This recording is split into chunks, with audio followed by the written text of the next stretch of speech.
Hai semua, Assalamualaikum, selamat pagi. Ada ke yang rindu cikgu tu? Okey, hari ini kita akan masih lagi meneruskan pelajaran kita. Kita sambung sesi pelajaran kita yang terakhir hari tu. Kita masih lagi dalam tajuk bab 9 garis lurus, standard kandungan 9.1 garis lurus, standard pembelajaran 9.1.6. Okey, kita akan fokuskan kepada menentukan titik persilangan bagi dua garis lurus menggunakan kaedah penghapusan. Jom semua kita belajar.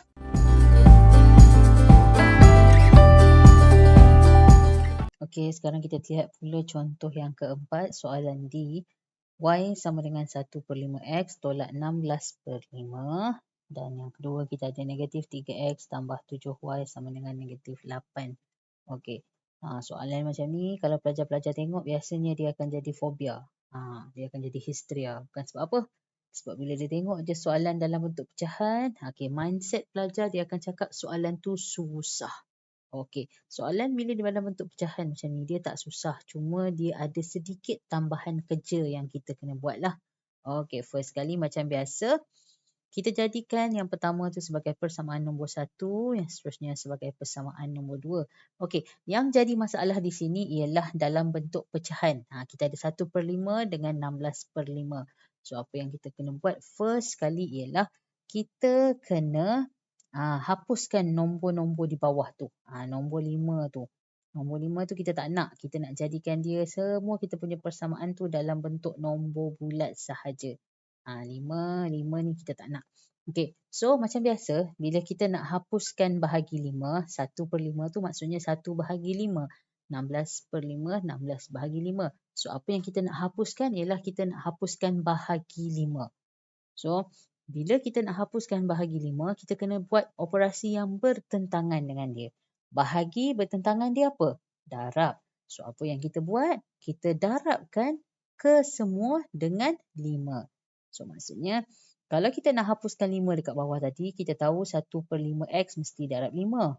So, bila 1 ni darab dengan 5, yang lain pun semua mesti darab dengan 5. Sebab matematik ni dia bersifat adil. Kalau 1 kita darab 5, semua kita darab 5. Tak boleh hanya satu bahagian yang darab 5, yang lain tu kita tak darab 5. Tak boleh macam tu ya. Setelah kita darab semua dengan 5, kita akan dapat, potonglah, kita boleh potong. Atas dengan bawah boleh potong 5 dengan 5, dia dapat 1. Sebelah sini pun 16/5, darab dengan 5, kita boleh potong 5 dengan 5 pun jadi 1. Maka kita akan dapat 5 darab Y, 5Y. Sini dengan ni dah potong jadi 1 kan. So, tinggal X sahaja, 1X. Tapi 1X biasanya 1 kita tak tuliskan, kita tulis X sahaja. 16/5 potong jadi 1 tadi, tinggal tolak 16 sahaja. Okey, so macam biasa bila kita nak selesaikan persamaan serentak macam ni, apa yang kita buat? Kita kena pastikan semua kita punya pun boleh ubah berada di sebelah kiri. Maksud cikgu, kalau ada X dekat sini sebelah kanan, kita kena pindahkan X yang sebelah kanan ni pergi ke sebelah kiri. Okey, so kita pindahkan X pergi sebelah kiri. X ni positif tau. X ni tambah. Bila kita pindah pergi sebelah kiri, dia akan jadi tolak X tambah 5Y sama dengan negatif 16. So, ini kita tulis sebagai persamaan nombor 3. Okey. So, sekarang ni apa yang kita buat ialah kita nak comparekan di antara dua persamaan. Iaitu persamaan 2, persamaan 1 jangan kacau dah. Sebab persamaan 1 kita dah buat untuk jadi persamaan 3 tadi. So, kita hanya tengok persamaan 2 dan persamaan 3. Okey, bila kita tengok persamaan 2 dan persamaan 3, kita cuba cari antara X dengan Y tu yang mana yang kita nak hapuskan. So, kalau dalam ni yang paling senang, basically kita akan hapuskan huruf X. Sebab apa? Sebab dekat persamaan 2, X ada 3, negatif 3. Okey, dekat persamaan 3, X kita ada negatif 1. So, senanglah. Jadi, kita ada negatif 3 dengan 1. So, bila kita nak samakan, mudahlah. Daripada negatif 1 ni, kita jadikan nombor dia 3. Nak jadikan 3 sama macam persamaan 2. So, nak jadikan 3 sama dalam persamaan 2, apa yang kita buat? Kita kena darab dengan 3. Sama macam cikgu cakap tadi. Kalau 1 nak darab dengan 3, semua kita kena darab dengan 3. Jadi, kita akan dapat negatif X darab 3, negatif 3X, 5 darab 3, 15, negatif 16 darab 3, negatif 48. Ini adalah persamaan baru. So, bila persamaan baru, kita namakan dia sebagai persamaan 4. Okey, persamaan 4. So, sekarang ni, apa yang kita nak bandingkan, yang kita nak selesaikan adalah antara persamaan 4 dan persamaan 2. Kenapa? Persamaan 3 dah tak boleh kacau. Sebab apa? 3 daripada persamaan 3 dapat persamaan 4. So, 3 tu jangan tengok lagi. Kita tengok persamaan baru dengan persamaan yang kita tak usik lagi. Jadi, kita tak usik lagi tadi persamaan 2 kan. So, kita selesaikan di antara persamaan 4 dan persamaan 2. Okey, cikgu tulis balik persamaan 2 ni dekat bawah supaya senang kita nak selesaikan. So, bila kita compare kan, tadi kita tahu kita nak selesaikan X, kita nak hapuskan X. Okey, kalau kita tengok, X, tanda dia ialah sini negatif, bawah pun negatif. Jadi kalau tanda dia sama, operasi yang kita buat ialah operasi tolak. Cikgu ulang sekali lagi. Kalau yang kita nak hapuskan tu tanda dia sama, maka kita akan buat operasi tolak. Tapi kalaulah huruf yang kita nak hapuskan tu tanda dia berbeza. Satu tolak, satu tambah. So, kita akan buat operasi tambah. Okey, sekarang kita selesaikan. Okey. X tadi dah habislah. Negatif 3 tolak negatif 3. So, kita dapat kosong. So, tak payah tulis kosong tu. Okey, kemudian kita ada 15 tolak 7. 15 tolak 7, kita akan dapat 8Y. Negatif 48 tolak negatif 8, kita akan dapat negatif 40. Seterusnya, kita pindahkan 8 ke sebelah kanan. Dia akan jadi operasi bahagi. Maka Y ialah bersamaan dengan negatif 5. Okey, sekarang dah dapat nilai Y. Apa yang perlu kita buat adalah kita nak cari nilai X pula. Bila kita nak cari nilai X, awak bebas memilih untuk gantikan nilai Y sama dengan negatif 5 ni kepada mana-mana persamaan yang awak suka. Maksud cikgu nak ganti dalam persamaan 1 boleh, 2 boleh, 3 boleh, 4 pun boleh. Ikut suka hati awak. Okey, apa yang cikgu nak buat? Cikgu nak pilih persamaan yang kedua. Kalau ada orang tanya, kenapa cikgu ambil persamaan kedua? Suka hati saya lah nak ambil persamaan yang keberapa. Gitu. Okey. So, kita tengok persamaan 2. Kita gantikan nilai Y sama dengan negatif 5 dalam persamaan 2. So, persamaan 2 tadi negatif 3X tambah 7Y sama dengan negatif 8. Kita gantikan pada nilai Y sahaja dengan nilai negatif 5. Jadi, kita akan ada negatif 3X tambah 7 darab dengan negatif 5 sama dengan negatif 8. Okey, selesaikan. Selesaikan dekat bawah ni, negatif 3X. 7 darab negatif 5, negatif 35. Yang lain ni salin balik macam biasalah. Okey, kemudian apa yang kita buat? Kita pindahkan negatif 35, nombor pergi belakang. Pindahkan nombor pergi belakang, negatif pindah pergi belakang, dia akan jadi tambah. Maka kita akan ada negatif 3X sama dengan negatif 8 tambah 35. Kita selesaikan, negatif 8 tambah 35 dapat 27. Okey, kemudian kita pindahkan negatif 3 ke sebelah kanan. Pindah negatif 3, dia akan jadi operasi bahagi. Maka nilai X adalah bersamaan dengan negatif 9. Okey, so apa yang kita dapat sekarang? Kita dah ada nilai X dan nilai Y kita. So, X dan Y kita telah merujuk kepada titik persilangan bagi kedua-dua persamaan garis lurus yang diberi dalam soalan D. Maka, kita akan dapat titik persilangan bagi soalan D ialah negatif 9, negatif 5.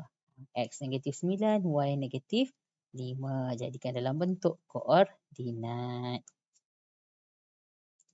Okey, kita lihat pula contoh yang terakhir iaitu soalan E. Diberi persamaan Y sama dengan negatif 1/3X tambah 8/3. Dan yang kedua, 2x tolak 3y sama dengan 2. Okey, seperti biasa, kita namakan yang pertama sebagai persamaan 1, yang kedua sebagai persamaan 2. Okey, kalau kita tengok, soalan ini dia lebih kurang macam soalan D yang kita dah bincang sebelum ni, di mana kita diberi persamaan tu dalam bentuk ada nombor pecahan. So kita tak sukalah nak nampak nombor bentuk pecahan tu, sebab dia nanti bila kita nak selesaikan soalan, dia macam menyusahkan kita untuk kita selesaikan lah. Jadi apa yang perlu kita buat, kita tukar dahulu dia ke dalam bentuk nombor bulat. Okay, macam biasa, so kita tengok yang mendatangkan masalah pada kita adalah nombor 3 dekat bawah tu. So itu adalah bahagi 3. 1 bahagi 3, 8 bahagi 3. So kita nak buang operasi bahagi, kita akan buat dia punya bertentangan dengan dia. Bahagi bertentangan dia ialah darab. Jadi kita darabkan semua dengan 3. Jadi 3 darab y, negatif 1 per 3 darab 3, 8 per 3 pun darab 3. Macam biasalah, 3 boleh potong jadi 1. Lepas tu 3 dengan 3 ni pun boleh potong jadi 1. Jadi kita akan dapat persamaan kita ialah 3y sama dengan negatif x tambah 8. Sebab apa jadi negatif x kat sini? Sebab 3 dengan 3 dah jadi 1.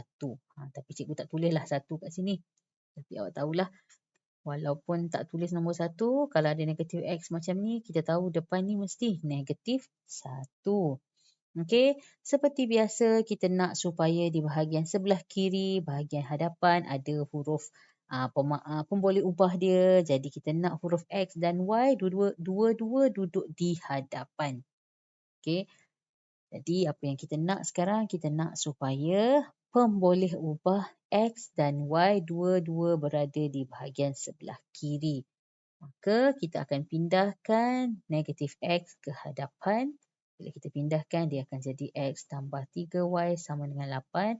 So ini adalah persamaan baru. Kita namakan dia sebagai persamaan 3. Okey, bila kita nak selesaikan, tak boleh ambil persamaan 1 lagi. Sebab persamaan 1 kita dah ambil tadi untuk kita jadikan persamaan 3.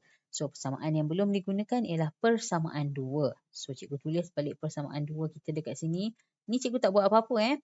Apa yang cikgu buat kat sini, kita tulis balik sahaja persamaan yang kedua. Sama macam dekat soalan sini.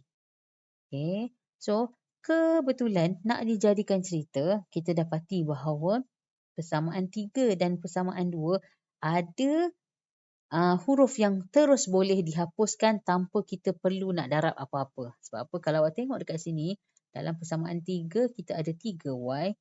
Dalam persamaan 2 pun kita ada 3y. So kira macam bonus lah. Tak payah nak darab apa-apa, tak payah nak buat apa-apa. Kita dah nampak terus ada huruf yang boleh dihapuskan. Kenapa kita boleh terus hapuskan? Sebab nombor di hadapan pemboleh ubah kita tadi adalah sama. Jadi, apa yang kita buat, kita boleh terus hapuskan. Nak hapuskan macam mana? Kita tengok tanda di hadapan 3y tu. Yang pertama kita ada tanda tambah dan yang kedua kita ada tanda tolak dekat sini. Okey, macam cikgu dah bagi tahu. Kalau tanda dia tidak sama, so operasi yang kita akan buat ialah operasi tambah. Okey, so x tambah dengan 2x, kita selesaikan. X tambah 2x, kita akan dapat 3x. 3y ni tadi habislah, dia akan jadi kosong. 8 tambah 2 sama dengan 10.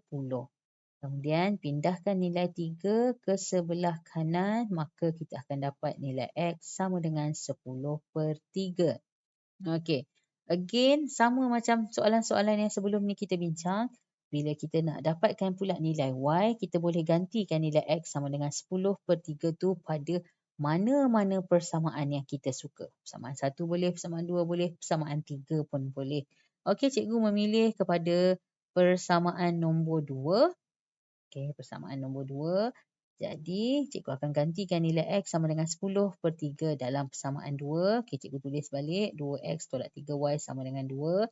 Kita ganti pada nilai x sahajalah sebab x yang kita dah dapat 10 per 3. Jadi, 2 darab dengan 10 per 3 tolak 3y sama dengan 2. Okey, kita darab macam biasa. 2 darab 10 per 3 akan jadi 20 per 3. Yang lain ni masih lagi kekal sama macam sebelumnya. Maka kita akan dapat 20 per 3 kita pindahkan ke sebelah kanan. Okey, bila kita dah pindahkan ke sebelah kanan, maka kita ada negatif 3y sama dengan 2 tolak 20/3. Sebab apa? Sini tambah. Bila pindah, kita akan dapat tolak. Maka kita akan dapat negatif 3y sama dengan negatif 14/3. Okey, last sekali sebelum kita dapatkan y, kita akan pindahkan negatif 3 dekat sini. Okey, bila kita pindahkan negatif 3 bila pindah ke sebelah kanan, dia akan jadi operasi bahagi. Okey, sebab apa? Dekat sini dah ada satu tanda per. Takkan cikgu nak buat bahagi tu per lagi kan? So, apa yang kita buat? Kita letak sahaja simbol bahagi macam ni. Letak je simbol bahagi, tak ada masalah. Okey, so kita ada negatif 14/3 bahagi negatif 3. Yang kita pindahkan daripada sebelah kiri tadi. Maka kita akan dapat nilai y kita ialah sama dengan 14/9. Okey, kalau awak tengok jawapan dia dalam bentuk pecahan macam ni, janganlah pula rasa ragu-ragu. Tak ada masalah. Asalkan perkiraan awak betul, jalan kerja awak semua betul. Kalau jawapan tu memang dalam bentuk pecahan, biarkan sahaja dalam bentuk pecahan. Maka kita dah ada titik X 10/3, Y kita 14/9. Jadi, titik persilangan kita ialah sama dengan 10/3, 14/9. Okey, macam mana? Senang tak? So, macam mana semua? Boleh tak? Nak selesaikan soalan untuk mencari titik persilangan dua garis lurus guna kaedah penghapusan ni. Mana kaedah yang awak lebih suka? Lebih suka kaedah graf ke? Kaedah penggantian ke? Ataupun kaedah penghapusan? Semuanya senang, bukan? Okey, cikgu harap semua boleh faham kepada apa yang cikgu ajar pada hari ini. Itu sahaja untuk hari ini. Okey, bye-bye.